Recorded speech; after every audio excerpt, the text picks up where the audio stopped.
Oh, I had to unmute myself. That would help. Grand Rising, the Rising Show with Priscilla G. How are you doing this morning, my sister? Grand Rising, Brother Lance. I'm doing well. Grand Rising, everyone. Good to be here. Good to see y'all here. Yes. Whew. What a morning. You good?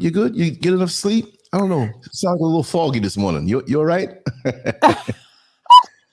You know when you see things automatically, like you get up early in the morning, like when you go to work, you get up early in the morning and everything's on automatic. You know, you wash up nice, you clean nice, you have something to eat, but you're still in that daze. And say for example, you take public transportation and you take the public transportation and you get to work and you say good morning to everybody and you get in position.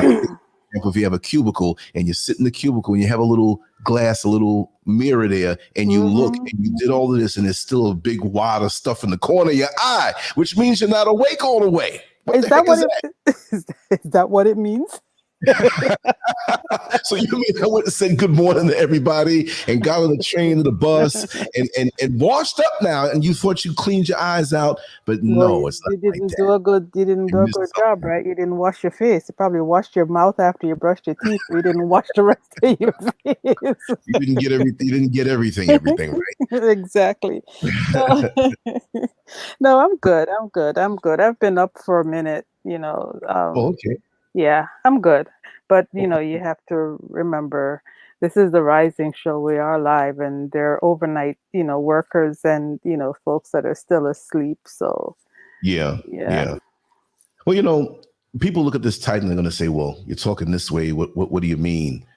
What are you coming with now? Right. And I just saw this article in the Griot and it basically said, the title said, no black people, there's no white supremacist scheme behind the COVID vaccine.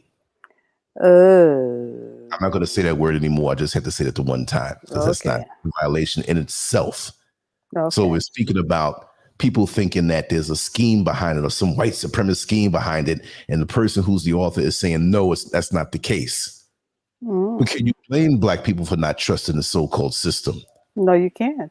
And why would somebody think that they should say that after all we've been through in this country and in this world and the way things are stacked against us? There's a fine line. Granted, there's a fine line. There is. Concern, yes, we have reason to be cautious, reason to be skeptical, especially when you're putting something that sensitive and dealing with your body. I won't say anything more that way. But I understand that there are people who do feed on that and they just look for that it's in itself. Okay, this is a big scheme. It is not always some big scheme, but you have to understand that we've been crapped on and steamrolled and just done bad for so many centuries. So why would you not think that? If a woman walked down the street and one night past this dark alley, she had no reason to be scared, snatched her, beat her down, took her belongings, and violated her physically on a sexual level. Do you think she's going to be feeling good when she walks down that street again? If she ever walks down that street again? No. What are you going to think about? Exactly. When I was beat by 11 police officers on January 26, 1989 on Parsons Boulevard and 89th Avenue in Jamaica, Queens, How do you think I felt every time I passed that intersection? Or how do you think I felt every time police officers got behind me? Parsons and 89th. Right there on the corner by that church, diagonal from the family court. I know. I could not forget it. Right. So how do you think I'm going to feel every time I think of that street or think of that area? That's I'm going to freak out. But it's going to remind me that something traumatic happened here. Exactly. And I got to get a little apprehensive. There were times years after that I drove down that exact same street around that time and cops got behind me. I'm like, yo, is this going to happen? Oh my gosh. Yes. So that's PTSD. Yeah, but you got a lot of white folks. You got a lot of people who look like us who dismiss what they want to say is paranoid, but it's legitimate concerns. Yes. Legitimate concerns. When we deal with the government, when we deal with somebody knocking our door that has a ID on, no matter what they look like, and they want to ask questions. Oh God, that's gonna get your adrenaline going. It's like that one census taker that you know come knock your door. Yes. Why are you here? Depending on who they look like or what they look like. Yeah. It's like, nah, I don't trust you. Yes. Do you think we're supposed to just keep opening up to these entities, whether it's government or not, or even a total stranger who comes around us? That's right. I can't accept you even on your skin color. I got to check you out.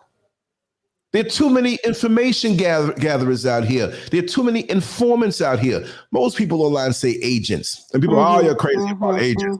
Okay, it may not be people who have an outfit on, a uniform, and they're wired, and we're sending them specifically to LanceScurv's place of residence. No, it may not be that way. It may be the cashier who's paid a little extra money to get information. They're approached by people and they say, listen, just listen out for this kind of conversation. Right. Whatever. Snap a picture, whatever. It may not be on a specific person, but there's so many information gatherers out here. The best way is hands-on. We have all the electronic stuff going on. We have the cameras. We have this. We have that. There's more stuff watching us more than we could ever know. And you never know until you actually see a situation that you see how the cameras follow them. And I'm just going to give an example. I think I mentioned it to you, the little boy that was abducted, or they tried to grab him from his family and shoved him in the back of a car, right? It just so happened that it was quite a number of them, and they were able to grab the child out of the back, through the back window. So then you see surveillance camera watch the car drive off, right? And whatever. Then the next shot, you see the guys walking down the street, surveillance camera watching them. And then the next shot, they're inside of a store, and they were able to get a full close-up on his face as he walked around the store, and the store camera picked up his image. And you're like, what the fuck? Excuse me. I said this too early in the morning, right? No, it's like you are not private anywhere. To some degree, that's good, because of course they were able to catch this person and take him off the streets. But then on the other hand, they're watching you everywhere. Exactly.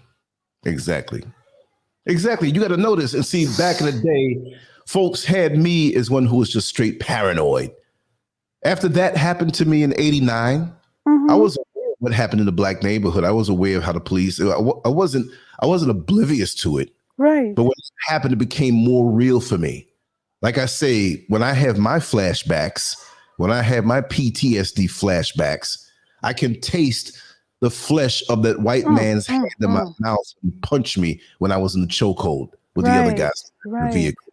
I can smell the leather, the combination of leather and white flesh. And don't tell me, white flesh is flesh. White folks smell like sulfur. We don't smell like that. You understand? I remember that smell. Right. I remember the taste mixing in with the blood, because his fist got bloody punching my teeth in my mouth. I tasted his blood. Right. You understand? I'm in a chokehold and couldn't breathe, but I could breathe because my neck was so strong, but it was a struggle. While the other one played around my testicles and my penis hard, like they wanted to rip it off. That pain alone. That should have crippled you as far as right then and there. So you face down in the back of the car, the chokehold. They were all up on the hood. My gosh. And pulling my fingers back like they wanted to break my hands off. They were already behind me. So understand the vulnerable position here. Your hands are behind you. You're on the back trunk of your car, face down, in a chokehold. The other cop is up on the hood with you. There's one to the side punching you in the face. There's one behind you, and all I had on was sweats. I didn't have any underwear on. I mean, I'm guilty of walking around like that. You know when you see a dude walking around in a supermarket, he ain't got no underwear. His stuff is dangling. That's just what it was. But they were reaching through my sweats and grabbing me hard like that. So I had all of this. What am I feeling up for? What was it? Did some of them were attracted to your physique? What the hell? I mean, I had this big coat on, but I look huge because I stopped in the gym in 85. This was 89, but I still had that look. But it was wintertime. I had this big Public Enemy shirt on, and I had this big overcoat. So it wasn't a physique thing, but they could see how thick my neck was at that time. Right. My neck was really thick. I had a really thick neck. I lost that. But it wasn't about the physique. It was about my personality, my id. They saw that this guy was strong about him. And they escalated the whole thing into that. Yes. They wanted me to do something aggressive on him, and I didn't because they wanted to kill me that night. Like, oh my God. Because they shoot you quick there in Jamaica, Queens back in the day. I'm still one of these decades for them to come out with some independent movie about that time period and that gangster time period of the crack trade and the prostitution and the crooked cops and what year was this? Say it again. What year was that?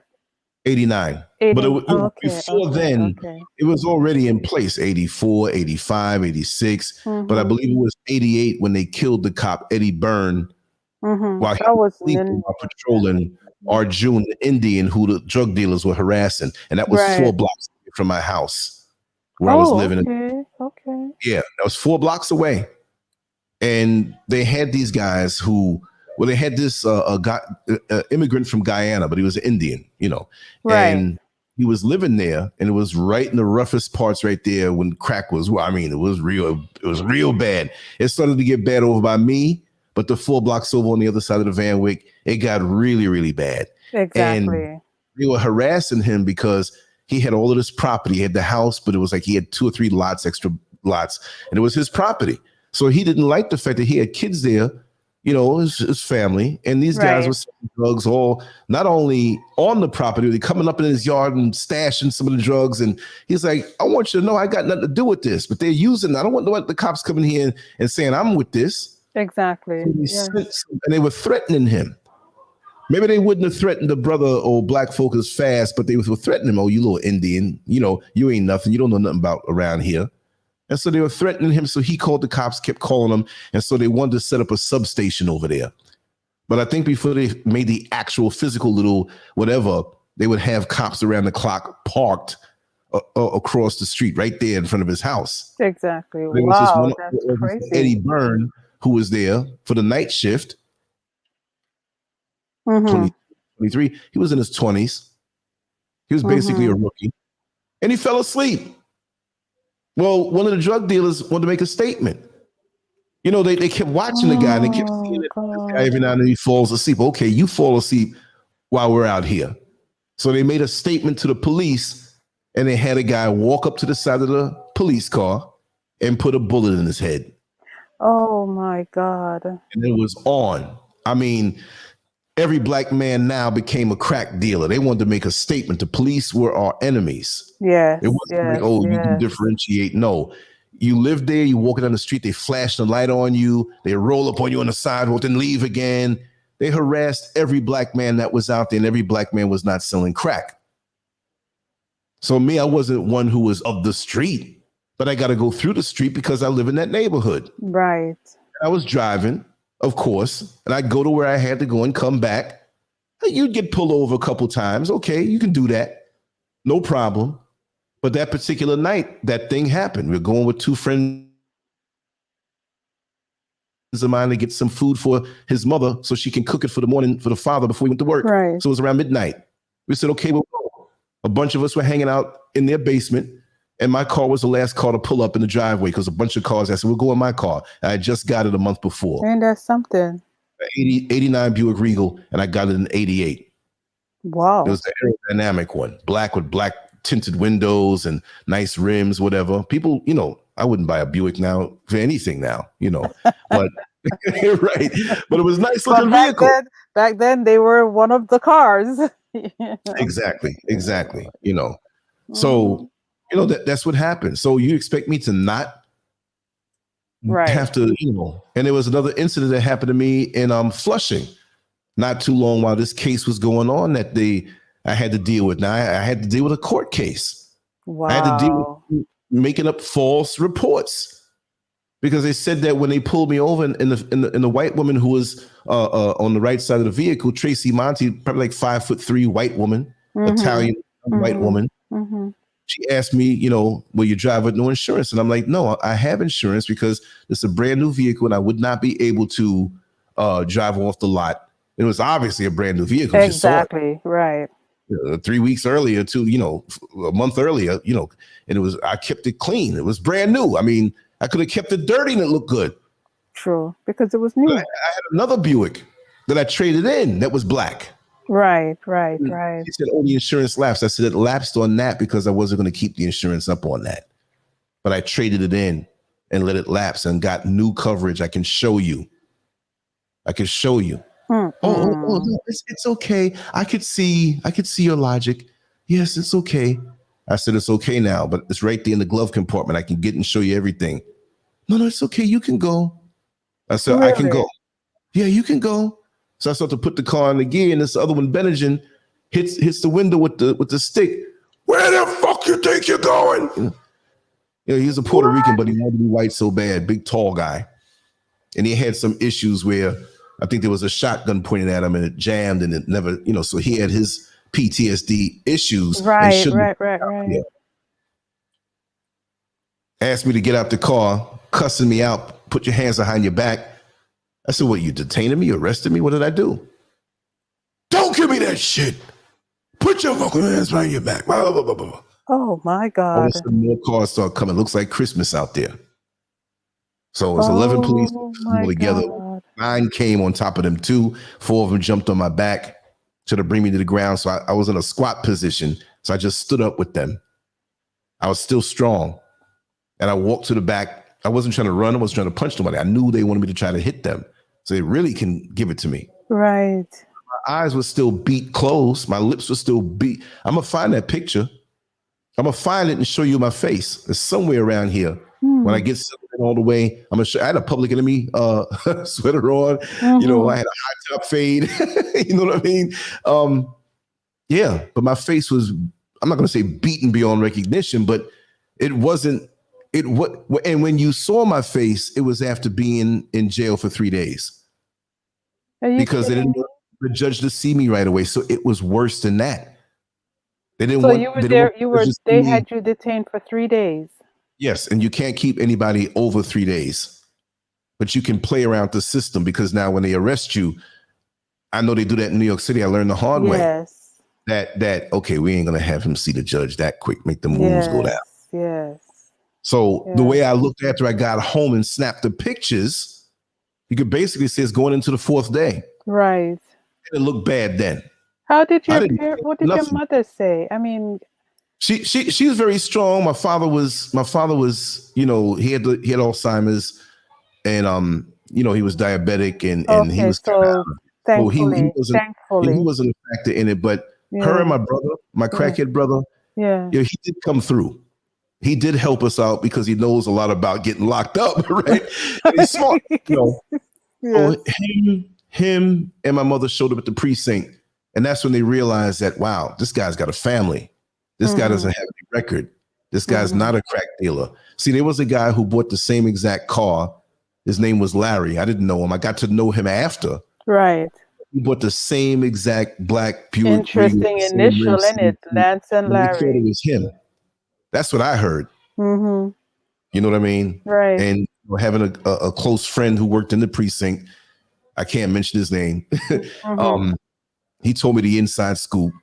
about what was going on, and they know they effed up, because most of the guys that they harassed like that and did stuff like that, they figured they didn't have no background or no pedigree. Right. You know, they messed up. And so the lawyer that I got, he was like, he was in on it with them, because he was trying to, you know, play the nice guy, and, well, Lance, you know, this is a big mistake, and the way you can you got to understand, and told your side of the story. I think we can win this thing, but if you don't win, you're going to get an automatically 1.5 years. I didn't do anything.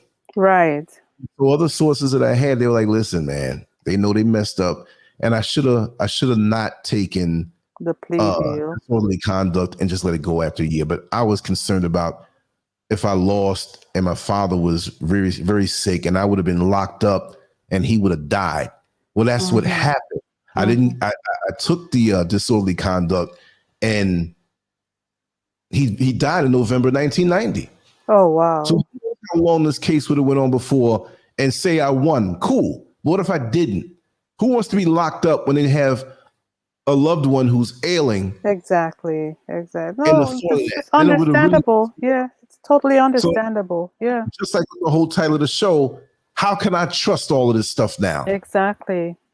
I'm in the crowd, Ghana. I'm away from that, but that thing still affects me. There are times when I see things happen to people and I cry. Yeah. Yes. Not out of being soft, but anger, sadness, understanding what other people are going through. And these people wonder why we don't want a kumbaya moment with them. Exactly. They wonder why we can't see past it, and it's the past, and it's unfortunate. And you look at the statistics, and we're locked up more, even though over America they say we're 13% of the population. I feel it's more, but still they got the power. And all these crazy white men with guns and doing things, shooting up, you know, mass shootings, which a mass shooting is anything, over 3 or 4 people. Right. And there's hundreds of those every year in America, but they put us as the faces being thugs and criminals. You know, you're right. I don't know that you're a very fortunate, not you personally, you know, us as Black people, man or woman, if you get to adulthood and you don't encounter these people in some way, shape, or form. You know what I mean? Yeah, because I've had experiences like this in 1991, the same day that we had the 9/11, the same day that 9/11 happened. My husband went to pick up my younger son at school, and they wouldn't allow him to pick him up, even though the radio had said, parents, go and pick up your children from school. Right? Right. And he got there to go pick him up, and the school police, not even a regular damn police, the school police accosted him. Exactly. Where the hell are you going? Where are you going? Now remember, heightened emotions, because we're seeing and hearing this thing on television. We don't know what the hell is going on. You know what I'm saying? And the news is saying, parents, go and pick up your children from school. So needless to say, you know, he's not backing down. You know, ex-Marine, he's not backing down. He's like, what the fuck are you? You know, who are you telling? I'm picking up my child, you know? Right. So a scuffling started. They did the same exact thing to him that they did to you. Had him on the ground, trying to choke him, trying to do all sorts of stuff to him. Ultimately arrested him. You know, they claimed that he was assaulting an officer, or about me. Yeah. It's the same thing. It's a resistant. Okay, what was it now? They pulled me over. They say that there was disorderly conduct after driving with no insurance or something like that. But it was disorderly conduct, resisting arrest, assaulting an officer. Oh my God! I had insurance. They never checked it. So me walking around strapped up with cameras on me and cameras in my bag and a body cam or something on me or something clips. I always got a way of recording now. No doubt. Here. Yeah. But even still, you have a recording of something and you get up in a court and it's right there for them to see, and they still don't. And they can't see it. They can't see it. They don't see what you see. So don't deal with these people at all. I don't Okay, know. This is the way it's always going to be. I'm going to be a damn near 60-year-old man and still have to live under this kind of reign of terror on my psychological well-being, my emotional well-being, my spiritual well-being. That even though there's no shackles physically on me, we know where the lines are. We know you're not supposed to go in certain neighborhoods. You know you can't walk strong because I'm naturally strong in my spirit and in my body. So I have to let them know there's no threat, and I have to reduce myself. If I sound like Barry White, I got to all of a sudden talk like Michael Jackson. If I'm 7 feet, I got to act like I'm a midget now. If I stare at him too long, I better start staring at the ground to show that there's no intent or no aggressiveness. I got to curtail everything that's natural about me to cater to the insecurities of this damn demon who's insecure within himself and can't vibrate like me. So I got to reduce myself to make him feel better. To hell with that. Exactly. And a lot of us do it on a subconscious level and don't even realize that. See, when we start opening up the smile, please. Remember, then I'll tell you, it's okay. Why don't you smile? Exactly. What reason do I have to smile? Why are you always so serious? What the hell is there to smile about? I might be joyous within my heart, but I'm not giving them that face. Exactly. Say, I'm a happy little nigga. I'm a happy little nigga. Yes. No. Yes. You look like the enemy. You are the enemy. And even some of my own are the enemy. I'm giving it the smile to some of the ones who look like me. All of y'all, damn it, might be in this thing. So everybody got to prove to me. I know where that's coming from. So that's what I do. I don't bother. I'm not looking for approval. You step into a room. Oh, good morning. How are you? Yeah, so and so. Okay, I know how you feel about me. I'm in this room. We got business to take care of. Let's get the business done. Ari has an attitude. What's wrong with him? So you have an attitude. What's the problem here? Right. Oh. No way. And I just told you when I opened the screen and I saw the dog, I told you it shocked the daylights out of me, right?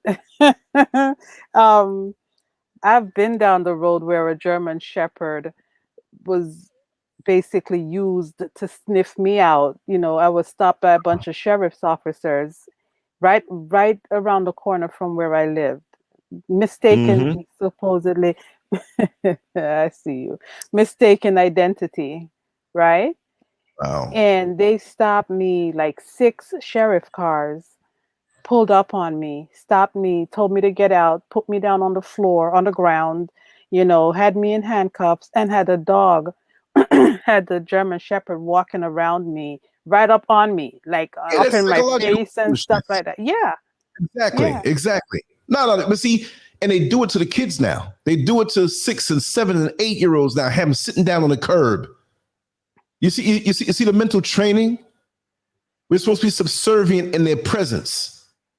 If not, they're going to give us a taste of their power. You see what I mean? And train us that way. We can't be strong within ourselves. We cannot walk tall. We cannot be the men. Like I said, it all ties back to the attack on Black manhood. And a lot of our sisters say, well, what about the attack on Black womanhood? Yeah, that's an automatic thing. You kill the head, the body's going to go. Exactly. And so this is why they're trying to keep us on social media against each other. They want to keep the man against the woman against the man, the Black man and the Black woman against each other. And they'll give a few more trinkets and little more notoriety as far as the jobs to the Black woman. And I'm not knocking the brilliance of the Black woman, but those who think that we've made it because we're on the plantation and I've got this supervisory position and so on, so they ain't doing it for us. And I'm not mad at you for getting it. But you ain't going to keep it long when you say and show at the Christmas party when you show up at the end of the year. Here's my Black husband. I love him so much. He's my king. Oh, no, that ain't, nope. Because you're supposed to be so intoxicated with that job that you got that now you're in a different world now and you're around the white men now. And there's that Black woman that'll invite you here, invite you there. And but now don't bring your husband. Don't bring anyone. Not good enough. So there's all kinds of ways of coming at us. And if they don't get you, and I'm telling you, With them people are demons. And this is a spiritual thing too. People say, well, Lance, you have to understand it's more than skin. Yeah, I understand that. But there's something about us on the physical tied into the spiritual. Yes. That makes us so mighty. So I'm not going to dismiss the skin color. That's an indication of what's there. Anytime you see color in nature, it indicates the contents. And they want to try, they kick your ass, they beat your ass over the color of your skin and turn around and say, well, it shouldn't be about skin color. Well, hell, how do you know? What is it about? Exactly. When you see vegetables growing out in the fields, you know, when you see green leafy vegetables, that is full of iron. You know, when you see citrus fruits, lemon, oranges, that it's got vitamin C in it. It's got that thing in it. So the color indicates. That's why you have all the varied colors of the rainbow. And I ain't talking about no LGBT thing. I'm talking about in nature, because they hijack that and try to make it their own. Right, color is important. Color is more than skin deep. And we as people, the real humans, have the color we do as an indication to the spiritual propensity that we have on the inside. And we're supposed to ignore that? Mm-hmm. How are you going to get a little short 5'3" Korean and want to put him in the NBA and make him play basketball? He'll get stomped.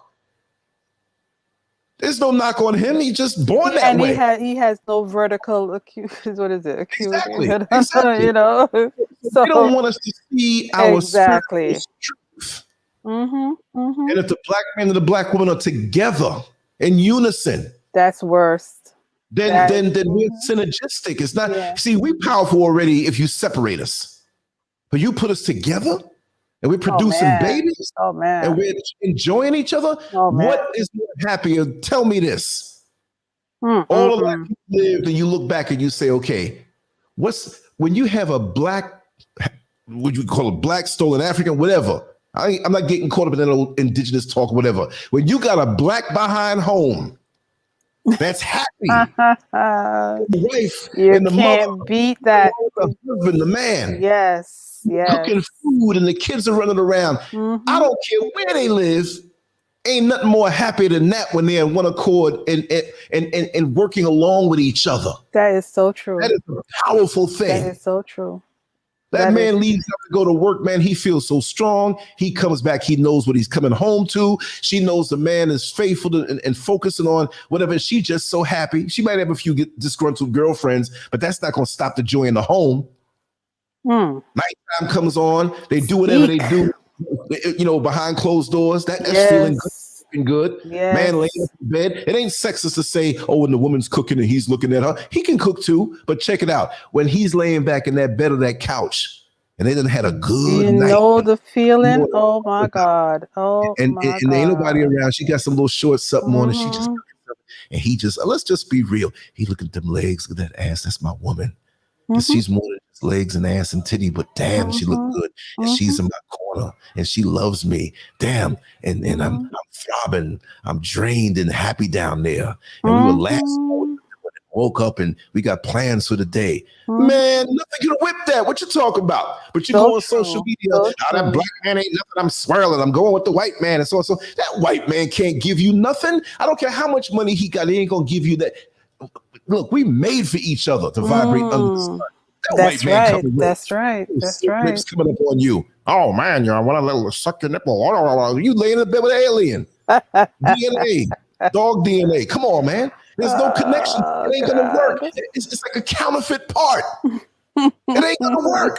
You know when you go to the dealership and you say, damn, the parts are too high. And you got the next person, well, I can fix it for you. And it's not a factory part, but it'll get you by. That factory part never lasts. It never works right. It may cause other problems with other parts inside the vehicle. You know what I'm saying? Yes. You can't whip the original. The way we and that's something, it's known, right? Because when they have babies and the what is it? The RH factor is messed up, so they have to give the baby blood transfusion or give the mother something like that to make sure that the blood in the baby doesn't affect the child. It doesn't kill the child. Something I can't remember exactly. I might be saying it wrong. I know the nurses and the doctors on the chat, you know, they'll know exactly what I'm talking about. But basically, they don't blend. You don't blend. You know what I'm saying? See, so they don't want us to see the obvious, but they want us to go kumbaya with them and ignore the obvious. And I'm not gonna do it. And yeah, I'm not paranoid. I have reasons for being the way that I am. And I'm Right. like I said, I don't know nothing else other than that because they've shown me nothing else other than that in this lifetime. So I go by what I see. I'm an artist. I draw what I see. Like I told you, the fat lady that wanted me to draw her and she got naked in front of me, which, you know, I would do that a lot. You know, you drawing nudes, whatever. And so, you know, there's a beauty to the female's body, even if it doesn't have to be some twiggy airbrush track star, supermodel, skinny, whatever. Oh, you see what I mean? Gina, thank you. Thank you so much. Thank you, Gina. Thank you, Gina Spalding, so much for the love. Appreciate that. Yes. I haven't been looking in the chat room. I just been rattling off. I know you have, and I'm allowing you to. Keep an eye on this for me. Thank you so much. And anybody who's saying hi to me, whatever, I'm not ignoring you. I'm just in my feelings right now. Damn it. Indeed. You know what I mean? Yes, indeed. And you're allowed to be in your feelings. You've been violated. No, but I'm not gonna not walk the way I'm supposed to walk. I'm not gonna do it. Right. And I just hate to see how they work on us through the social media, through the media, through the schools and through the colleges and through the religion and churches and politics, and be a good little nigga and vote and we can work this out one day. What the hell? That's why I put the picture of the dog up there. That's a recent picture of a dog with a cop. But this is what's been going on from way back when, even before the civil rights movement. Mm-hmm. There were dogs in America that they sicked on us during the slavery times. Exactly. The slave catches. We've seen enough of those images. Yes, indeed. Look at that. Yeah. Look back in the 60s. You get scared because you can't negotiate with an animal. You can try to talk to a human being, or well, they're not human anyway. They're just humankind, right? But you can try to negotiate with them. But when they bring that dog who's going to follow their orders and they biting you up in your behind, you trying to hide from them, run from them. There's no negotiating with that. Exactly. It's showing you who they are. That's their family. Man's best friend. Not me as a black man. Ain't no best friend with no dog. You can have a dog or whatever have you as a pet, whatever. Yeah, I understand that. But man's perfecto. And under their law, when you do something, it's not even just like a police animal, because they consider those officers of the law. So if you do something to a dog who happens to be a part of the force, you have assaulted the officer. If you kill a dog who's a police dog, oh man, you're going to jail. It's the same thing as doing that officer who's humankind. Yes. So what is telling you right there? We're on the same level. They're telling you right there. They got more compassion and more connectedness to a dog than they do to you as a human, HUE-MAN. Because you see it every day. You see it every day. I mean, back in the Caribbean, you know, I mean, and I know over here, a lot of people do not have dogs in their homes. If you have a dog, you better have a dog house outside, because the dog ain't coming in the house. But even look how they portray it on TV for years. The dog comes in and lays up in the bed. The dog, you got the white woman, and she's supposed to be so clean. And see, white women don't slobbering dog. Oh God, that's the way they portray it. We know different, right? But they wake up and everything is you know what I mean? Hair's in place. They got the makeup on, or they wake up with no makeup, but it look like they got makeup on. Everything's in place, but they got the dog right there. And the dog didn't pee in the bed. The dog didn't stink up the bed. Didn't walk in the mud and come to bed. Stop it! Stop it! Oh, like I told you that night I went over to this girl's house, man, when I was much younger, and she had this little dog, and I had no problem with the little dog. And let's just be real. It was a thing where potentially we were going to go over there and get busy. This was when I was in my 20s. Went over to the chick's house. We were hanging out. I knew that might happen. That wasn't the real reason. I wanted to hang out. Right. We sit on the couches getting late. She had some little shorts, something on, and we kind of legs touching and everything, arm around her, whatever. And here come the dog, little small dog. Here, Fluffy. She grabs the dog, little dog up in the lap. Okay, now the dog's in your lap now. I ain't looking at you like I want to get out of here now. I gotta get to the cat. I got to go through the dog. Oh no! But I wasn't a predator. I was chilling, right? I was relaxing. But now She And I starts kissed her kissing the before. dog. I kissed her before that night. Just a light thing, like, okay, we on track. You know, this was going to happen. All of a sudden, she picks a dog, a little fluffy, and starts licking the dog's tongue with her tongue. Stop it, Lance. Lick it, and the dog is licking her on her face. Stop it. Stop it. And then she turns the dog to face me, and she said, Fluffy. I said, they don't be kissing me. If you want me, you better kiss Fluffy. I'm not coming here for no dog threesome. Listen, that's when you say, you know what? I forgot I had something to do. Lick all over your face. I'm gonna kiss dog spit. Mm-mm. And then a little Fluffy, because he sensed the tension that was in the room, little Fluffy had a heart on. Hell no. Stop it. That's the truth. Stop it. I used my old trick. It was late, but I was like, yo, I got to get something from the store because, you know, I don't, what time the store close? Oh, it's going to close in 30 minutes. You know, that's New York. It was going to close at 2 o'clock in the morning. So so she went to the bathroom. I said, yeah, I'll be back. I'm going to the store because they had a bag. I was going to stay overnight. Took the bag. I was gone. You're good for that, aren't you? Yeah. And pull no trick on me. I'm out of there. And it wasn't because I didn't care about whether I was going to get to the festivities in the bedroom or not. I was hanging all the time that way. But don't cut it and force this dog on me and tell me I got to lick the dog. I got to kiss the dog and the dog's wet nose. And I'm licking this dog's nose and mouth. And where's it going to go? I'm going to swallow this. Oh, no. No. Oh, no. I was there to deal with a woman. So the little swapping of foods between that's one thing, but ain't no dog in this equation. There you go. And then just to think that you had kissed her before, and then you realize that God. Yeah, she probably was, I had Fluffy spit all in my mouth. I was going home and spitting the whole time. But what I'm saying is that, how we have to bend ourselves according to their twisted, unwritten rules and written rules. And if you step out of line of what they think you should be, you're violating, hence the Karens and Beckys. Because those are the other unofficial police / official police, because the white woman ruled that white man. We know on paper he has the power, but ultimately she's the one calling the shots when he gets at home or whatever. And she has that invisible badge. And you better jump when she comes around, just like you on a job. There's always that white woman who on a job doesn't have a position.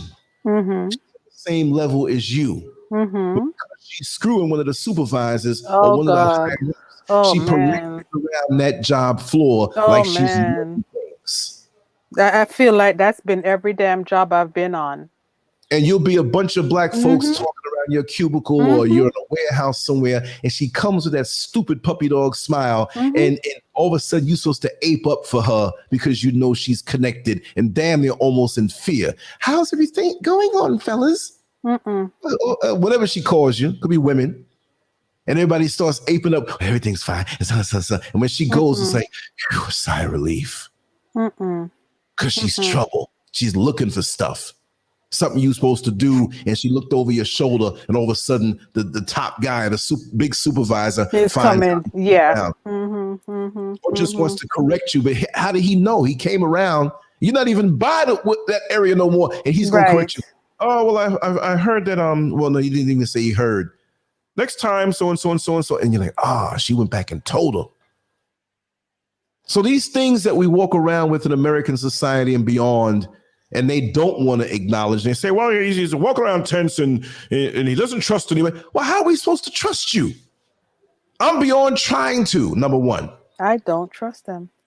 I mean, I think I got barely through my single digit years, and I didn't, that was it. I would feign like whatever when I was in elementary school and stuff, but I already knew what time it was with them from young. And look at how many years, and we're in 2021. And you would think that with everything that's been going on and coming on and whatever, that there would be, it would have changed. It's gotten worse. It's gotten because exponentially worse. Yeah, they're positioning. They want to keep you barely alive to do what it is that they want you to do, but they don't want to see you thrive. It's like that cat that has that mouse Prison corner. slavery. Late at night, you see a cat in the corner. What is he doing? Oh, damn, he got a mouse. Yeah. The mouse is alive, and the mouse wants to break out. Early on in that whole exchange, the mouse is trying to get away. And so the cat took the paw, like, you're going to go right back here. And every time he did it, he stuck him with them claws. So now the mouse is a little bloody, knowing that every time I try to leave, he's going to bring me right back. That's it for you, buddy. That's it for you. And then maybe the cat might bite into the mouse a little bit. Now he's hurt. Now he's bleeding. Now he knows like the feels of life leaving out of him. But the cat don't kill him. The cat's over him, getting off on the fact that I got you captive, getting off on the fact that you're totally subservient to me. I got total control over you. That's how the white man is in America. And that system. Well, you can't say, it's not my job to find out, well, here's one, here's a good one. Well, if you're a good one, why are you so damn quiet? Why are you quiet? Because you're complicit. But you benefiting from the system that has me like that mouse. That's why. And I have them in my family. I have them in my family. And I worry for them, when they go out there, every day. But I still don't trust them. Right. I mean, after what, and people say, act like it's imaginary. Oh, get over it. Slavery was around. Oh, years ago. But the advantages of that period that you benefit, the whole psychological thing, and especially with our own people who look at us like we're nothing. When I've met over the years, not just because I'm on YouTube, but before I was on YouTube, I was a smart kid decades ago, and had to deal with this stuff. This ain't no YouTube thing. This is my life. This is a life thing. And here I am, I'm voicing it. But it's the same stuff I was going through from single digit ages coming on up, because when they spot you as a brilliant kid, here they come with their attacks on you. Even if it's subtle, they want to plant the seed of doubt. Little nigger boy, you better fall in line. And they think it's easy to deal with you because you're younger. You don't know the deal on how everything is set up, but you know something's. And you and thank the Creator, I had the guidance of my parents, my father, my mother, and a strong community, and the things that they exposed me to be rooted enough to know how to navigate that even from a young age. Even though when you're young and you're tender, the punches, the blows still sting. Because you're still a boy. You understand? But you're still a boy. Lance, look at today. Mothers, I know fathers worry about their children and their young boys and their young men. I'm not negating that, but look at the trauma that mothers go through every day, the emotional, the mental trauma every goddamn day that your child goes out into the street. I'm using the word. You got to pray. You got to talk to the Creator. You got to cover those children. Right now, I have family members, my grandkids that are out there. They're in the teens. You know what I'm saying? They're boys. We have a couple of girls, but they're boys, and every day you get up, you got to be asking for covering, for protection. You got to be talking to them, you can't even, you cannot just enjoy. You can't just enjoy having your children and looking forward to them becoming all that they can become in this today's society, because it has gotten so much worse. And it's supposed to be better now. So these people years ago when Obama was president, we're in a post-racial society. Come on, man. That's crap. You just didn't smell the fart yet. You know what I mean? They use the right person. Keep sniffing. You'll see what's up. Yeah. Yeah. You know what I mean? And so, you should be better. And I am better off where I am. And there are issues out here in this land. And you do have the nigger federations out here who are agents and information gatherers to bring back information to people in the States, because America and racism and white supremacy is a worldwide thing. This is not just I'm off the shores now. I just have more nooks and crannies from which I can relax now more, where I can get up on a mountain and watch and see your ass coming. You understand? But you're not getting away from it. And I'm here and I'm away from it, the core of it. And I can go a different way. But don't you think I'm dropping my guard. That's right. People out here to get information. They'll have their little righteous sounding organizations and trying to gather information and report it right on back. The whole nigger mentality is not relegated to just the shores and the constraints of the physical America. Cools and Negroes are all over the world. And so when you're in a place where they know they're going to stand out, because when I see over here in a crowd in Ghana, I make sure to stare at them the way they stare at people into one of their subdivisions in America. They're going to make me know I'm out of place. Well, I'm going to make them know every time they're out of place. And you're out of place. Look at me or try to look at me in that condescending, superior manner back there. And I'm looking at them like, no, this is the wrong place.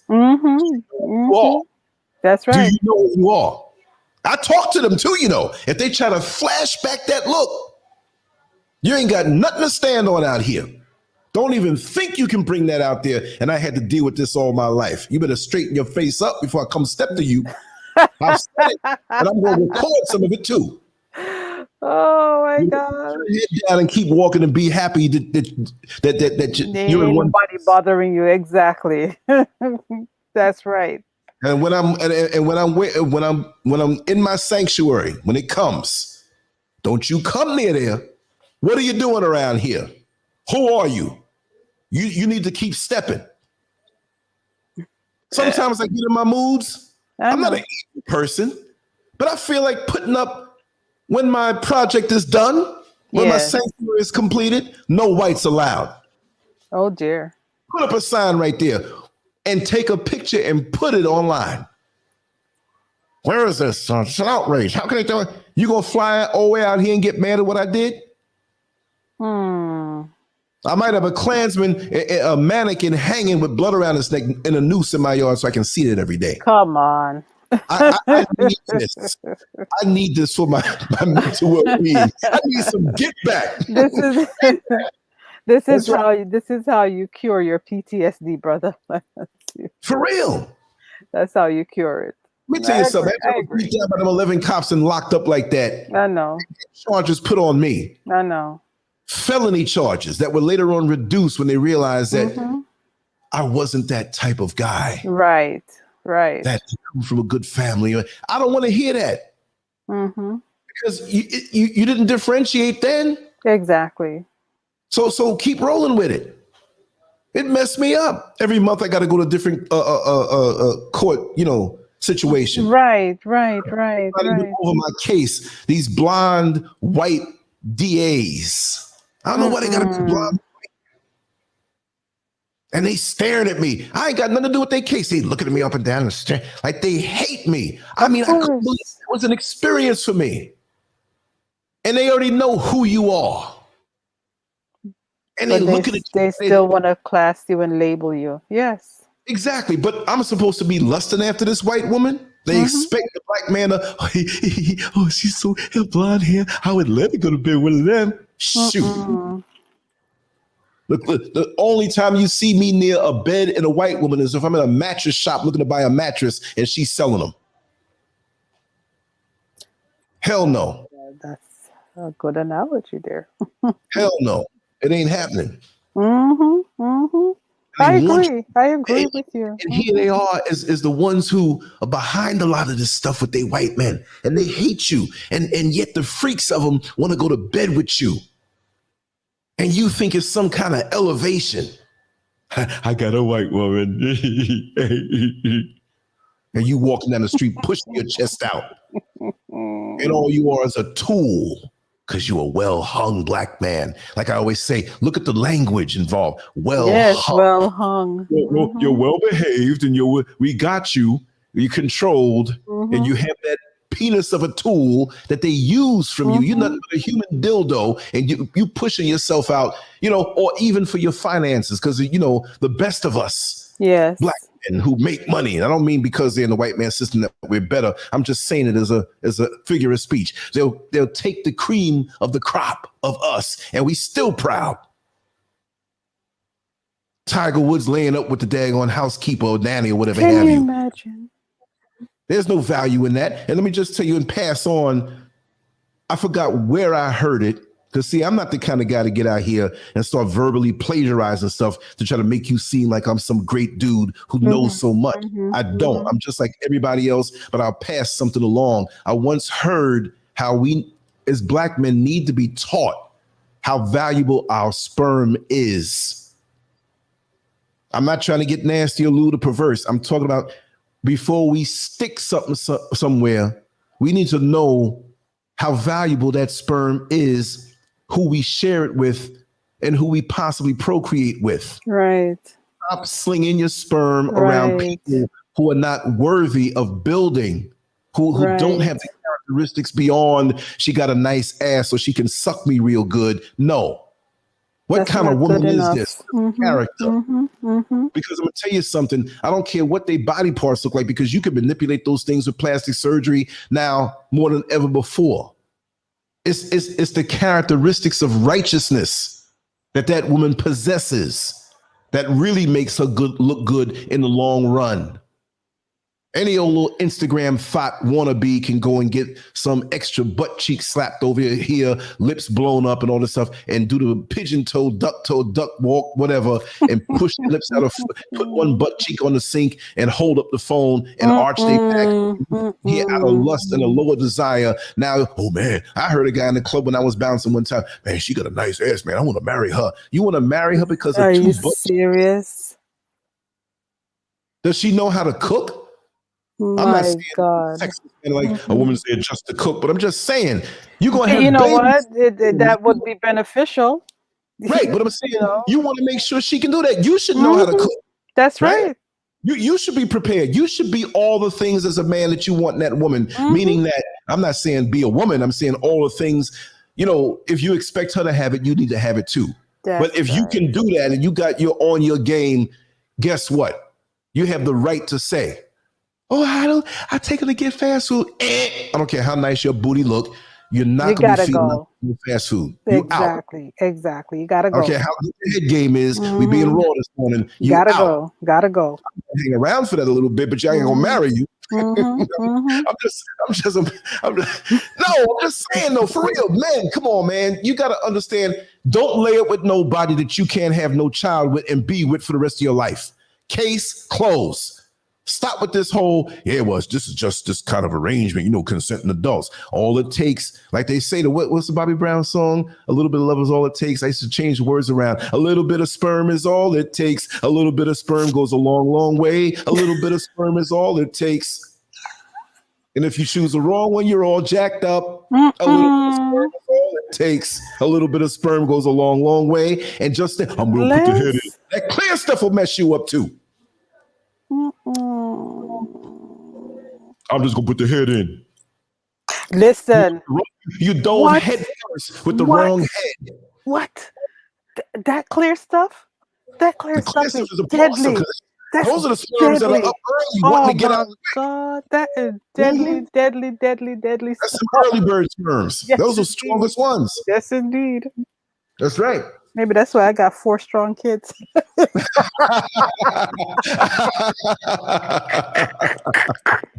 real though. You gotta be careful. You can't play with this thing. Well, there was a dude one time talking about, I said, listen, man, let's just be real. Let's just be real. You might play with yourself and get one out first before you go on that date. Let's be real. If you can't control yourself and you let this thing blur your head up, where you going raw dog with this woman and you don't know who she is. See, we got a lot of shape-shifting people out here, and I'm not blaming women. I'm a man because now I'm hetero, so I'm going to speak this way. Right. So if you are a woman and you're into men, well, it's the same thing. You got a lot of shape-shifting men out here who will come around you to jack up your life, to rob you of your life force, to screw you into a heaven-like state to get to your bank account. Yes, So I'm just going to talk about white people. I'm going to talk about those of us who have that mind. That colonized mind of I'm going to just take and rape and rob and destroy and take for myself. Well, we do it in the bedroom a lot to people now, don't we? Melissa, a nice young lady who you with or who's interested in you, but she don't have too much. But there's another lady around the corner. She just bought a brand new Benz, and I heard her condo was paid for, and she ain't got nobody. You trying to knock her up? I know dudes who, man, I'm gonna knock her up and get her pregnant. Why? Why? Because you see she's doing good. And this is why a lot of our foolish sisters, just like our foolish brothers, everything I say about the sisters now, I mean about the brothers also too, all right? I'm just saying this way, man, I ain't gonna say it twice. A lot of our foolish sisters out here, they want love. I'm not saying they're foolish for wanting love. They want love. They want respect. They want security. They have their own money. They want the security of a man who's gonna come back home. Yes. There are a lot of women out here who have been done wrong and abandoned and left alone, and sometimes from childhood, abandonment issues of the father is in the back of their mind. And the mother. That, and the mother. Yeah. No, we understand. Abandoned issues from the mother. Yes, exactly. I feel like sometimes that's even worse than abandoned issues from the father, because it's almost like it's an accepted norm. It shouldn't be an accepted norm, but it's an accepted norm. You know, that women go into this thing sometimes not expecting a man to stay around. Well, let's just see how long. Exactly. How long? You're cracking your legs open. You're taking his seed. You're walking around for 9 months, and you had kid after kid after kid, and you still wondering. Make it hard for him to get to the POSSY. Pizza? If he's going to be there, he's going to be there. You should not be having gimmicks or I'm going to give him a little something just to keep him around. No. Or you old disgruntled aunts that are braiding your hair when you were a kid and they talking to the next adult and you hearing everything they saying and it's molding your subconscious mind. Yes, girl, indeed. You keep around a little longer. And so you think this because you heard them say that. You think that can hold somebody. That can't hold nobody. That cannot hold anybody. After a while, I'm a man, and I'll tell you that cannot hold anybody. No, it can't. I mean, and I've been in with some good ones now. I'm like an old boxer who fought every kind of style in the ring from their opponent. I knew some freaks. I knew some good women. I knew what. No, you ain't fooling me with that. It's not sufficient. No. It's not sufficient because let me tell you something. Half the time, when it's a casual pairing, you know, one of those things. A lot of our sisters ain't gonna admit to that. Maybe the guys will faster because this being the man's world. I'm not saying it's a man's world, but men could, and I'm gonna say this too. Same women who may knock the man or say, oh, he's wrong for having so many women or whatnot. When they have a handsome boy child, what do they say? Yes, he's gonna be a heartbreaker. You're gonna have all the girlfriends. So you set up for a next generation of heartbreak and perpetuating this stuff. And you know the sting and the pain of going through that. And now you're gonna go on and push that same thing. What the hell is wrong with you? Exactly. What is wrong with you? See, we mothers are responsible for putting that kind of shit out in the ethers, you know, and messing up our children, our boys. Especially us as women. We are responsible for that because we give the boys leeway to be whatever, however, whoever they want to be, and then we stifle our girls. You know, we try to hold them back. You know, we don't want them out there. We don't want them doing this, but at the same time, we're not equipping them to handle the boys that we've put out there and told them go sow your wild oats and go do your thing and do whatever. You see? It's a catch-23 situation. It's not even 22. It's 23. You know, because it's messed up. We mess up our girls and we we over encourage our boys. Yeah. But see, here's the thing. And I've told women this, and I've been very honest. I'm a man. I'm a married man, but I'm a man, and I have a past. And even in my wildest past, I was never a predator, disrespectful, coming at a woman that way. I knew the physical goods that were there, but it was never where I'm gonna try to take it from you or be slick and get it from you. It was a consenting adult thing, but with the one T and the two T's, but.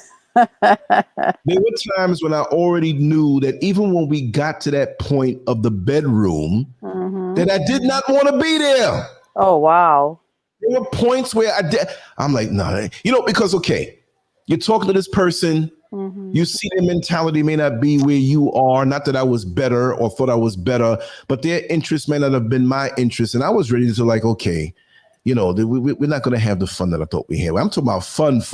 I'm talking about intellectual stimulation. I'm talking about going deeper in conversation. I'm talking about going and we paint the town red, but we use the town to enjoy ourselves. I don't want no sex from you if we can't get along any other way. That's right. Well, we might have been hot and heavy a little bit on a physical level, and it was already going up that way. You ever go to a movie with somebody and it's a movie you really don't want to see, but they want to see it, but you go anyway, be like, oh God, the next 2.5 hours I'm gonna be sitting here bored. Right. Because you already know deep down this is not my Gotta thing. be able to have conversation, man. We talk about it all the time. You gotta be able to have conversation. It has to be about marriage, right? And it's a booty call, or above. You gotta be able to touch every subject. But see, most women don't know, and a lot of men don't know. This goes to the men too. And I coined this term. If you dig deep from about 10, 12 years ago, I coined this term, glorified friction provider. Yes. Like, you're gonna make a t-shirt with that?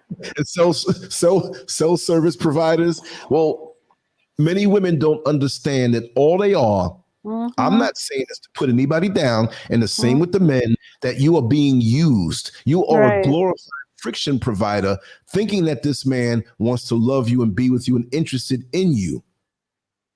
But now you already crossed the threshold of knowing that just soon we're going to be in the bedroom or doing whatever because you're horny, because your hormones are going. But lots of times, and I will tell you, even myself, and I'm being very honest, that I'll go through with the act, knowing good and bad, I'm not really interested in this woman at this point. But why? The point of orgasm yet, and I'm thinking up excuses on how I can get out of there. That's deep. Think about it. Crazy. You're doing it, you're feeling good. But intellectually, like, this ain't gonna work. I'm inside this woman. He's wrapped around me. Eyes rolled my head. Thinking of the exit plan. I don't want to be there. It's feeling good, but I don't want to be there. Okay, I'm gonna come. Okay, I know. But now you do that. I gotta get out of here. Look, men have done it, and you don't see them no more. Yeah, that's it wasn't terrible. Like that's terrible. You got what you wanted. That's terrible. No, I took what you gave me. Take your time with the man. There are a lot of women that I've known in the past that's what it was because they saw my physique or they saw, oh, yeah, come on. And they were using me and I was willing to be used. I understand that. Right. I was willing to be used. I'm not going to complain. After a couple of years of that, I started to feel like a piece of meat. I always got to leave out the back door, come over there 2 o'clock in the morning, be out before 4. Might have had a man or they didn't want to be seen with me because I was too young because a lot of older women use me. And back then I liked the older woman thing. Like, yeah, okay. I liked at that point, I thought I did, being used as a tool. I'm up in this lady house. Look at this. And I'm doing it. She old freak. And me and her, I see in the supermarket, we don't say nothing to each other, but later on I'm gonna go over there. So and so. I was all screwed up in the head because of my molestation from my female cousin. Yeah. When I was 5 years old. I know. So it imprinted things inside of me. But all I'm saying is that take your time. Exactly. It's not like women never had to have this conversation from a guy that's interested, that she wanted to give him some to keep him, where hello? Oh, hey, Lance, things are going so good with us. And I'm so sorry. Well, what happened? Well, we're supposed to hang out this weekend, and we're getting closer and closer and everything, but I woke up this morning and I can't find my pussy. I lost my pussy. Did it roll under the bed? No. I checked it. I actually cleaned the room up, and I don't know. Oh, I think when I was shut the hell up. You're a mess. well, Shut up. see, it was just about that. I won't be seeing you. We put too much weight. I'm sorry to use the P word, y'all. You're a mess. Like, this is the basis of our union was your body. Where's your pizza? No. Where's your pizza? You want to be? Oh, yeah, that's true. That's true. But I had to say it that way. You know what I mean? For the people who don't know, pizza means PUSSY. Oh, right? God. Right, but that's what I'm saying. You should be in a relationship or pursuing something more than just the pizza. It should be more than just the pussy. Yes, I'll see indeed. it that way. Yeah. More than that. So the conversation should go like this. Hello? Hello? Hello. I know we're supposed to get together this weekend, and we know what we planned on doing and everything, but I woke up this morning and I can't find my pussy. This is the way it's supposed to go. Mm-hmm. Doesn't matter, sweetheart. I love you. I'm going to pursue you. You have many good characteristics. Doesn't matter if you have that or not. I'm into you, right? Really, of Lance? course. Good. But it should be that. Mm-hmm. It shouldn't matter. Because what happens when you're with somebody, and if you truly with them, and you all these years, decades, you get up in your 70s, your 80s, things ain't working, things are drying up, things ain't getting limp. Where you gonna go? Really, that's true. You 80 years old and you ain't gonna be swinging for no chandeliers. Mm-hmm. More power to when you have these shows. We have a healthy sex life. We've been married since we were 20, and for the last 60 years, we're old freaks. Well, you rub your spots together and do your strip tease with your Depends. Fine, I'm not mad at you. But for the most part, there comes a point where Viagra is not gonna work. True. Mm-hmm. You see what I mean? That's true. See, and that's where if all you had, even if you stuck around as a man and you stayed in the relationship and all it was whatever you needed to, get your jollies off, she was there and she was good. What happens when those things can't happen anymore? Where's the conversation? There's no such thing as just laying back and having a good laugh and just talking and vibing with each other. Exactly. And this is what happens. As good as sex. Yeah, this is what happens in empty nest syndrome too, where, when you have children and, women, we focus on the children the whole time they're growing up. And then when the kids are gone, a lot of women realize, I don't have a damn thing in common with this man that I had these kids with. Or the man will say that. Or it's like, who the hell is this woman? Because all of a sudden you're looking at each other like, so what do we do now? Wow. You know what I'm saying? That's the sad part. That can be, a real shocker when you realize we can't even string two sentences together and make a conversation. That's right. That's right. Yep. And that's sad though, because you see some people together and you can see how what they have is hollow and they're going through the motions. Mm-hmm. You can see it.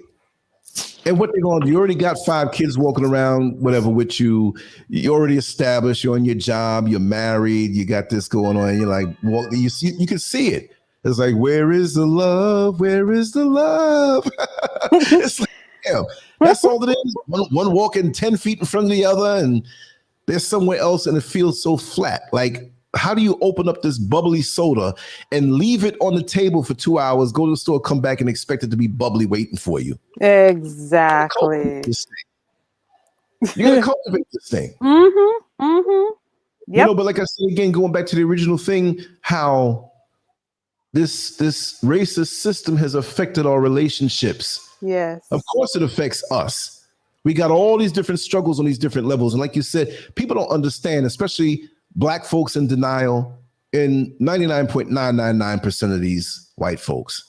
Because there are some who will break it down, like that white lady who breaks down, you know, the whole thing with the whole black and tells people, the white people, how many of you will want to be black and all that. I forgot what her name was, but I'm not going to even say I give her a pass. I'm just saying she acknowledges certain things and breaks certain things down and serve them right that they have somebody who can tell them and break it down that way. Because white folks get this amnesia and you can show it to them right in their face. And they'll find a way to not want to know it. Oh, yeah. But, oh, yeah. Oh, yeah. So your life should not be looking to a life where, oh, I'm trying to convince this person. You should not be trying to convince these demons who they are because they know who they are. They know who they are. They know what they do.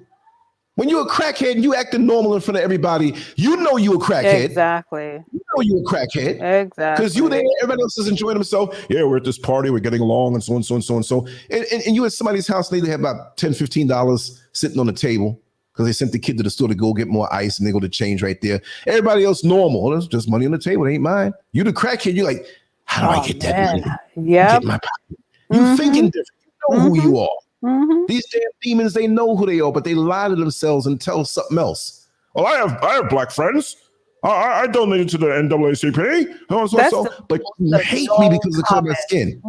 And when I act like I know this, you get upset because, oh, you can't say it's all of us. I'm not getting in that fight. I want to use my life force to live a full life and vibrate high. Like that weed whacker, like that lawnmower. If you're a blade of grass that's misbehaving and you're not where you should be. Man. Gotta go. There's zero tolerance. Like you say, there's zero tolerance for certain things. I have zero tolerance for that. Just like anybody who's decent should have zero tolerance for pedophiles. Oh, now, man. there's a white man out there who has I'm with you on that, white man. I'm with you on that. I'm with you on not beating your woman, if that's what you stand for. Right. But now all of a sudden don't get amnesia when stuff starts to happen to me and my community from the hands of people who look like you. That's right. Don't start making excuses because I ain't with you on that. And I'm not going to waste my time as they expect you to do. No. All of y'all are like that, damn it. All of y'all are like that. And you know what? I know that all are not going to be aggressive and be one way, but I have to think this way in the battle. Self-preservation. Yes, indeed. Just like when you out there in the Vietnam War, out there in Afghanistan, and you have a child, and here you are sitting up in some Humvee, and some little child walks up looking hungry, and you got food, and they're reaching out, and they're saying they're hungry, and you say, "Come here, little child." And they blow your ass up. Feed them, and they even eat, and they hit that button or pull that string, and blow all y'all up. Yes, indeed. I can't think that any one of you are good at this point in this war. That is a constant thing in my psyche. You're right. You're right. And it messes with your head. Because being a compassionate, being an understanding person, it's like, I'm not saying that you're conflicted, but it can be a conflicting thing, you know, because there's that side of you, like I said, self-preservation, and you're thinking, oh man, it's like, remember the conversation we had about the children? You cannot trust the children because parents will use the children to do shit. You know what I'm saying? And people will, in wartime, people will use kids because they're unassuming, you know, and we all think that children are, you know, they're not going to do anything wrong. You know, they're harmless. No, they're not. They're not harmless. Because they have to do as they're told. You know what I'm saying? And so we can use them, parents and governments can use them to do derricks. So you can't trust nobody. And that's a conflicting thing. Very conflicting. Big time. So, you know, the mental alone, we got to give ourselves credit. Sometimes we feel the stress, we feel the pressure. But we really give ourselves credit because the moment even before we leave out the door, I'm guilty of always saying that because we grew up here. Yeah, you got to be prayed up every time you walk outside the door. Look, By the time when you pick up your smartphone, which is a dumb phone, the mental games start on your mind by what you see. Before you sometimes get up out the bed, you see the TV, your mind is being manipulated. They talk about fake news or they're checking for facts and you're putting up, they do that to me all the time, especially on Facebook. Write an opinion piece. I may have a video where I'm speaking on something of my experiences, which is real to me. Right. It's fake. Really? It's fake. How you gonna tell me my experience is fake? So who is the person who's sitting up here like the judges on that talent show? What's the guy, Simon? And is that where they go and sing in front of you and all that stuff? America's Got Talent, or there's a British show, whatever. Simon These Cowell. people designate themselves as the regulators of your talent. Yes. And I'm not doing it. And that's why I come off explosive, because I'm not going to hold it back. And especially with my artwork and my writing, I'm not going to hold it back. It's going to be what it is. And it's not always going to be a white people thing. It's going to be a truth thing. Right. Again, there are too many of us who look like us, who are compromised, who will do the bidding of their master just as fast and smile in your face and do you in. Don't even have a dagger behind them, but they got a dagger mentality to chop up your life, and they resent you when you're one to speak up because they don't have the balls to do it. So now they really mad at you because they know they're an agent by being in your very presence. Even as we speak, huh? There you go. You know what's going on around me on multiple levels. Multiple levels. So I have to taste it in real life. But never be shocked when people reveal who they are to you, or you catch a hint of who they are. You keep stepping. You have to be self-generating. Exactly. You must be about this mission and not depend on or lean on anybody, that if they disappear or they show their ass, you have to keep stepping. I've been doing this for 20 years, and if I live 20 years more, I'm going to do it, and even beyond that.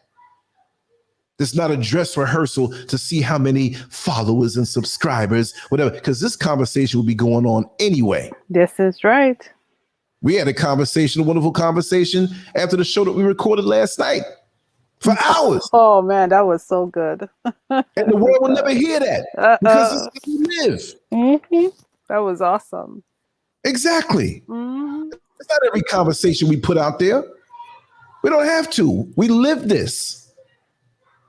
If you got a stream running behind your house and it's good water, you know it's there. You go there when you need it. I ain't got to live in the stream. Right. Everything I say is not going to get put up. And I put up a whole lot of stuff anyway. But if I was to record everything and every conversation exchange I had that was really righteous and something that was motivating, there'd be a 24-hour Scurv channel. I'd have some dark circles under my eyes, looking like a raccoon. You may have to have a 24-hour Scurv channel, Sir Lance. We're gonna do that. Yeah, we're setting up for that. We're setting up for that. It's going to be a roller coaster ride of content. We're going to work the agents and make them earn their money. I know. It's like, what the hell? Do they sleep? Do they sleep? Nobody does sleep in this place. Nobody does sleep. Let's put it this way. If I have 4 modules to record 6 hours of conversation at the same time with different guests and bounce between all of them, 6 times 4 is 24. And I go to sleep. There you go. Knock yourself out, agents. You ain't gonna get no sleep, but I will. I know. We planning all kind of stuff on this side of town. Folks don't know. When you live it, ain't got nothing to prove. We just steady improve because we're about it. Exactly. We're about that life. I'm not competing with nobody. This is how I've been before. This is how I've been as a child. This is how it was when I was in bodybuilding. And, there was a little pose I used to hit, You standing up on stage sideways, and it was a black power fist. Like, how they one arm and it flexing one arm and they're pointing like a ray shooting out the arm. I used to do that fist. And people in the audience are like, do the pose. When the highest crescendo of the music hits, boom, Bam. in the face, I was not smiling. Oh, it's like, you know, these They didn't niggas like can't hold me back. And let me stop. Say it again. I didn't hear you. No, I'm not saying it again. I will go back on the replay and get it. So you might as well say it. I'm not saying it I've always again. been this way. No, I just quoted the first line of your Rick Ross song. Oh, yeah, exactly. Yeah, exactly. That's right. Oh, God. Plan, but I can adapt. Mm-hmm. These niggas don't hold me back. That's right. Mm-hmm. You gotta make that way sometime. You can't, well, you know, we can't say that word and so and so. Listen, we know how the word came into being, but we took it and we became that against each other. Bottom feeder, low vibrational niggas against each other. Exactly. We know the sting of the white man and how to use that word. And we know some people try to lighten it up and spell it a different way. Mm-hmm.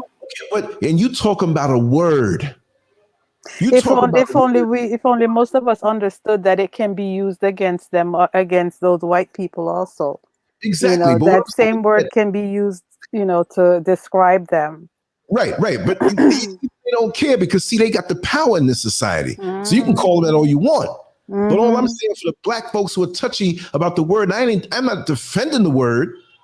But what I'm saying is that how are you going to come against the word when you got black people out here running around being niggas? You mad at the word, but you ain't coming against the niggas who backstab you, who talk about you, who try to get you to lose your job, who come behind your back and try to steal your woman. All this stuff. Why do you think James Brown made the song Payback? Was it white folks he's talking about getting payback on? No. Get down with my woman. That ain't right. You know what I mean? Exactly. Took my money, got my honey. Exactly. So that's for us. So we need to come after some of these niggas in the community who act righteous and wear the kente cloth and say Assalamu alaikum and say a kwama over here and want to change their names. You change your name, but you ain't going to change how you act. We got too many niggas coming to Africa from America. With the same old crap and proximity. So many, and they can reinvent themselves and say, I call them the Nigger Federation. All these black groups in America, and they cross talking, hating, not doing nothing. The Nigger Federation's here. Stay independent when you come here. See who's who. Yes, everybody who's dressed up in some righteous cloth or whatever. Look, hell, half the Africans that are here ain't dressed up in no damn kente cloth. Exactly. Half the Africans over here, I'm not condoning it. They're not even trying to change their name. They got the European name. But what I'm saying, you change your name, but you got the same stench. Do you go to the bathroom to shower and not shower and put on some panties or put on some underwear, some boxer shorts, and you don't wipe your ass? Exactly. That's what these people are doing. Those are some nice panties, and you get close to it. What the hell? Ooh, what the hell is that smell? Shit. What the hell going on? And we women, we get assaulted by it every time we go into the restroom. Public restroom. Or nasal, right? Yeah. We're going to wrap this down, and we're going to be back tomorrow morning, 8 a.m. Eastern Standard Time. And this is your show, so even though I was the one who ran my mouth a lot, as always, you got to reel me in. I don't have to really. You're always my guest. I'm the host. You're the guest. You get to speak. That's how that works. And everybody, make sure to download the LanceScurv app at Google Play, Amazon, and the App Store. We got it laid out real nice, and you can see the different prompts. We even have a breaking news part of it where you can see certain websites and stuff like that. But go check it out. Check out the artwork, check out the different stuff there. I had it laid out different before. It was a little confusing, but now everything is laid out nice. So if you haven't been there, it's beautiful. go there, I approve of that app. You're Empress G, and you approve of this app. I approve of that app. It is so much more user friendly. He did a wonderful job. I thoroughly approve of the app. Go check it out. Wonderful suggestion. You gave me. You were real. You were like, listen. I did. That's right. So and we do have thousands and thousands of people who have downloaded it. We want to keep going with that, and that's the way. I'm going to do some more things with it. Not right now, within the next week or two, where we can keep up with certain things and. So that way we don't have to depend on social media, but it's there and it's banging, and all things LanceScurv and Empress G are there, and everything we've ever done on different levels. So check it out. Right. Go check it out. So final words. Listen, guys, thank you us. all for being here. As much as we can avoid these people, let's try to avoid them. I know we can't, and we also can't be afraid of them. So don't let your blood pressure go up if you're stopped by anyone. We were live. I didn't get a chance to say hi to everyone, but hello to everyone that came in. Thank you so much for the love and the likes and the, just being here with us. And make it a wonderful day, family. Brother Lance? Yes. Once again, thank you so much. Much appreciated. I'm looking forward to tomorrow morning, and later on we'll be doing stuff. And we're going to keep the ball rolling like this, and you don't have to wait for notification. 8 a.m. Monday through Friday, we're going to be here doing the same thing. Eastern Standard Time. Yes, indeed. Take care. Thank you so much. You're welcome. Bye-bye. Okay.